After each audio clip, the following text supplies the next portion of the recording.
4 мешка с якутскими бриллиантами исчезли буквально из рук охранников под прицелом объективов камер наблюдения. В июле 2018 года на территории выставочного центра участники ювелирной ярмарки разбирали экспозиции. В это время сотрудникам охранного предприятия вызвались помочь несколько мужчин.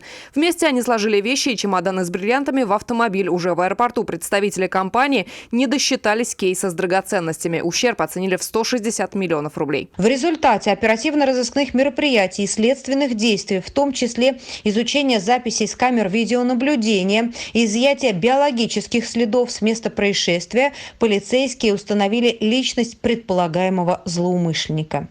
Им оказался гражданин Колумбии. По версии следствия, он участвовал в упаковке ценного багажа.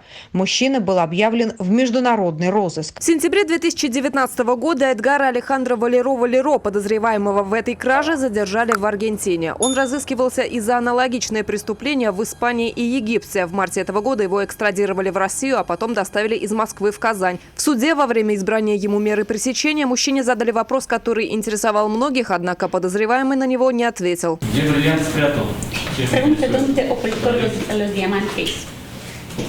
Но полицейским он все же рассказал, что бриллианты все это время были в Казани, лежали в лесопосадке на улице Мусина, рядом с одним из торговых комплексов и парком.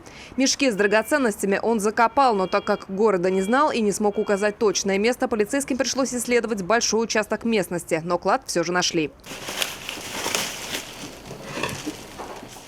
Министр внутренних дел по Татарстану Артем Хохорин рассказал, что за его 9-летний стаж работы на этом посту это первая кража с таким огромным ущербом. Драгоценности вернули законному владельцу.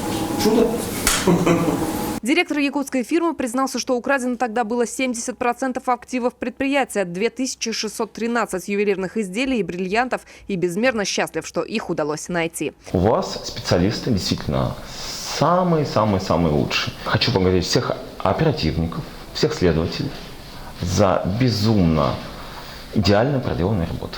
Расследование уголовного дела завершено. Его направили для рассмотрения в Приволжский суд Казани. По статье «Кража группы лиц по предварительному сговору в особо крупном размере» подозреваемому грозит до 10 лет лишения свободы. Лена Зинатульна, вызов 112.